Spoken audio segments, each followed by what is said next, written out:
প্রিয় বন্ধুরা, আজকের পর্বে আলোচনা করব দশম শ্রেণী অর্থাৎ মাধ্যমিকের ইতিহাস বিষয়ের প্রশ্নপত্র নিয়ে।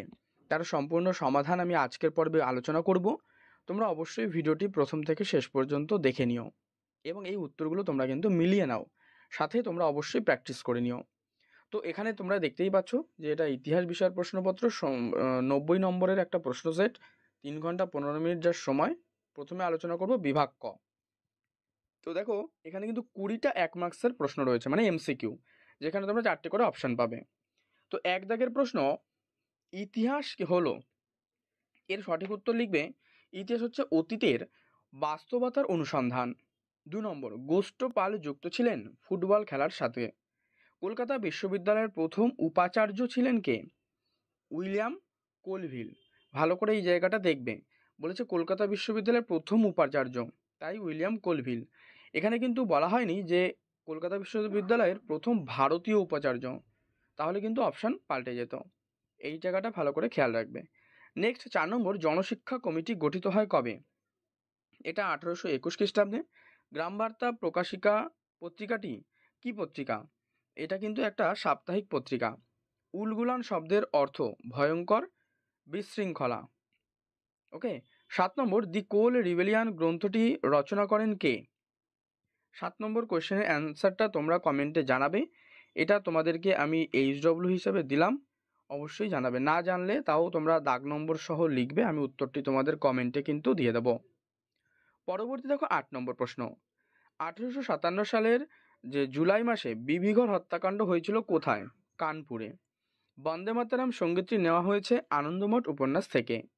সিভিল সার্ভিস পরীক্ষার বিষয়ে আন্দোলন করেছিল, মানে কোন কোন সভাগুলো সেগুলো দেওয়া রয়েছে। যে প্রথমে দেখো কয়ে রয়েছে হিন্দু মেলা, দেখো পরের পাতায় অপশানগুলো কি রয়েছে, দেখো রয়েছে জমিদার সভা, ইন্ডিয়া লীগ আর ইন্ডিয়ান অ্যাসোসিয়েশন। তাহলে এক্ষেত্রে তোমরা 10-এর অ্যান্সার করবে কিন্তু ইন্ডিয়ান লীগ বা ভারত সভা। আধুনিক বাংলা বই ব্যবসার পথপ্রদর্শক বলা হয় ঈশ্বরচন্দ্র বিদ্যাসাগরকে।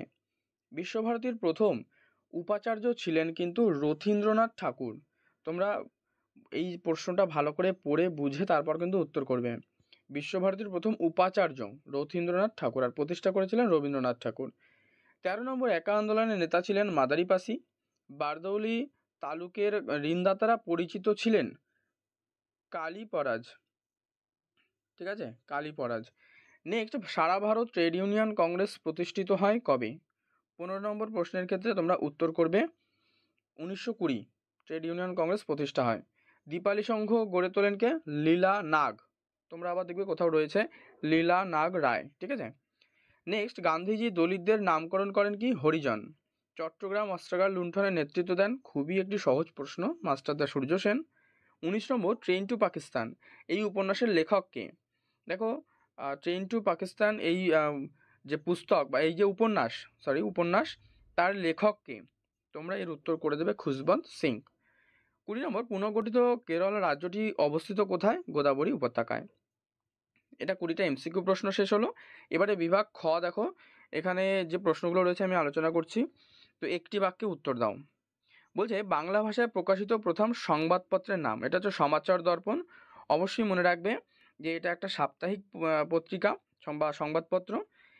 এটি কিন্তু 1818 খ্রিস্টাব্দে ব্যাপটিস্ট মিশন প্রেস থেকে প্রকাশিত হয়। দেখো ডিটেলস। পরবর্তী এবার 2 নম্বর প্রশ্ন, যে বামাবোধিনী পত্রিকা কে প্রতিষ্ঠা করেন? উত্তর লিখবে, দেখো বামাবোধিনী, এটা মনে রাখবে যে এটা কিন্তু একটা মহিলা মাসিক পত্রিকা, আর এটি 1863 খ্রিস্টাব্দে উমেশচন্দ্র দত্ত কিন্তু প্রতিষ্ঠা করেন এই বামাবোধিনী পত্রিকা। নেক্সট 3 নম্বর, ISCS এর যে প্রথম সভাপতি কে? আচ্ছা, তোমরা এখানে একটা কমেন্ট করে জানাবে ISCS এর সম্পূর্ণ নাম কি। ঠিক আছে। তো যাই হোক, এর যে প্রথম সভাপতি তা হচ্ছে মহেন্দ্রলাল সরকার নিজেই প্রতিষ্ঠা করেছিলেন, আর তখন কিন্তু তিনিই প্রথম সভাপতি ছিলেন। আর ISCS এর যে প্রথম অধিকর্তা তিনি কিন্তু প্যারীমোহন মুখার্জি।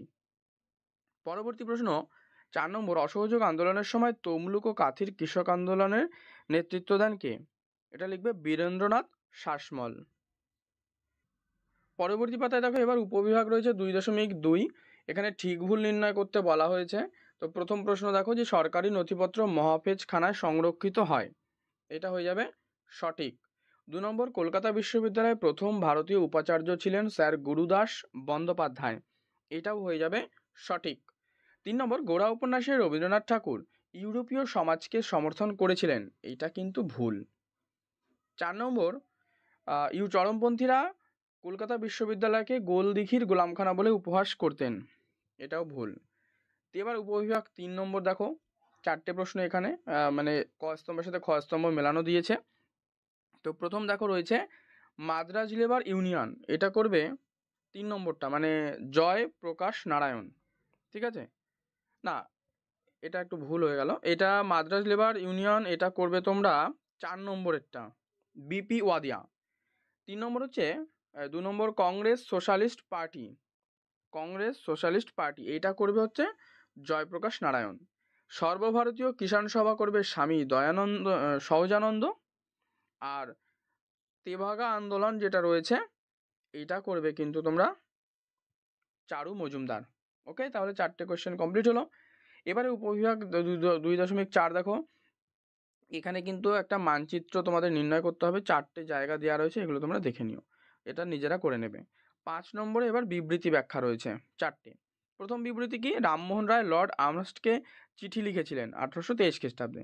মানে কেন, এর ব্যাখ্যা কি হবে? ব্যাখ্যা করবে 1 নম্বর, সতীদাহ প্রথা বন্ধের অনুরোধ জানিয়ে। 2 নম্বর বিবৃতি রয়েছে রবীন্দ্রনাথ ঠাকুর বিশ্বভারতী প্রতিষ্ঠা করেছিলেন। এর ব্যাখ্যায় কি রয়েছে দেখে নাও এবার। দেখো এর ব্যাখ্যায় রয়েছে, আমি সঠিকটা বলে দিচ্ছি তোমাদের, উত্তর করবে চিরাচরিত শিক্ষা দেওয়ার জন্য। 3 নম্বর বিবৃতি ভারতবাসী সাইমন কমিশন প্রত্যাখ্যান করেছিলেন। এক্ষেত্রে তোমাদের সঠিক উত্তর করবে 2 নম্বর ব্যাখ্যা, যে সাইমন কমিশন কোনো ভারতীয় প্রতিনিধি ছিলেন না সেই জন্য। ওকে, 4 নম্বর রয়েছে কাশ্মীরের রাজা হরি সিং ভারত বা পাকিস্তানে যোগ না দিয়ে স্বাধীন থাকার কথা ঘোষণা করেছিলেন। কেন? এর অ্যান্সার করবে স্বাধীন রাজ্যের ঐতিহ্য বজায় রাখাই ছিল এর মূল উদ্দেশ্য। আর ব্যাখ্যা 1, প্রাচীনকাল থেকে কাশ্মীর ছিল স্বাধীন রাজ্য। আচ্ছা, এই দুটোর মধ্যে কোনটা উত্তর হবে তোমরা অবশ্যই একটু জানিও। ঠিক আছে, 4 নম্বর প্রশ্নের অ্যান্সারটা আমি দুটো তোমাদের মার্ক করে দেখালাম, তোমরা অবশ্যই কিন্তু এই দুটো জানাবে যে এই দুটোর মধ্যে কোনটা হবে সঠিক উত্তর। ওকে, এটা তোমাদের HW দিয়ে দিলাম। এরপর দেখো বিভাগ গ রয়েছে, এখানেও 2 মার্কসের প্রশ্ন, এগুলো তোমরা দেখে নাও। এগুলো আর আমি আলোচনা করছি না, এগুলো তোমরা সমস্ত প্রশ্নের উত্তরগুলো কিন্তু প্লেলিস্ট থেকে পেয়ে যাবে, দেখে নেবে পরবর্তী 4 এবং 8 মার্কসের প্রশ্নগুলো। দেখো এগুলো 2 মার্কসের রয়েছে আগের পাতাগুলো। এবার এখানে বিভাগ ঘ দেখো, এখানে ঘ দাগে কিন্তু 4টে ভাগ রয়েছে, 1 2 3 4 করে। তো এর মধ্যে তোমাদের 4টে প্রশ্ন অ্যান্সার করতে হবে, কিন্তু প্রশ্ন রয়েছে মোট 8টা। দেখো নীলদর্প নাটক থেকে রয়েছে, এগুলো দীনচন্দ্র বেথুন আর বিদ্যাসাগরের ভূমিকা, গগনেন্দ্রনাথ ঠাকুর, এখানে হিন্দু মেলার ভূমিকা, ছাপা বইয়ের সঙ্গে শিক্ষা বিস্তারের সম্পর্ক, বেঙ্গল টেকনিক্যাল ইনস্টিটিউট মানে বিটিআই এর যে ভূমিকা, আচ্ছা দলিত আন্দোলন বিষয়ে গান্ধী আম্বেদকর বিতর্ক, আর পাঞ্জাব ও বাংলার উদ্বাস্তু সমস্যা। এগুলো সবই কমন কোশ্চেন, তোমরা প্লেলিস্ট যে সাজেশনটা রয়েছে সেখান থেকে তোমরা দেখে নিতে পারবে। এরপরে বিভাগ উমতে রয়েছে 15-16টা বাক্যে লিখতে হবে, 8 মার্কসের একটা প্রশ্ন লিখতে হবে, 3টে প্রশ্ন দেওয়া রয়েছে। দেখো সিপাহী বিদ্রোহের চরিত্র, সিপাহী বিদ্রোহের প্রকৃতি দেওয়া রয়েছে, ঠিক আছে, 1857 সালে যেটা হয়। আর রবীন্দ্রনাথের চিন্তায় প্রকৃতি মানুষের শিক্ষার সমন্বয় কীভাবে ঘটেছিল, আর 20 শতকে ভারতের বামপন্থী আন্দোলনের চরিত্র। 3টের মধ্যে এই প্রথম প্রশ্নটা দেখো কিন্তু কমন তোমাদের এসে গেছে 8 মার্কসে, তোমরা যে প্লেলিস্টটা দেখবে তার মধ্যে কিন্তু এগুলো পেয়ে যাবে। তো প্রিয় বন্ধুরা, সমস্ত প্রশ্ন নিয়ে আমি আজকের পর্বে আলোচনা করলাম। ভিডিওটি ভালো লাগলে একটি লাইক করে দিও, শেয়ার করে দিও বন্ধুদের মধ্যে। আর চ্যানেলে নতুন হলে কিন্তু অবশ্যই চ্যানেলটি সাবস্ক্রাইব করে পাশের বেল বাটনটি অল করে রেখো। Thank you.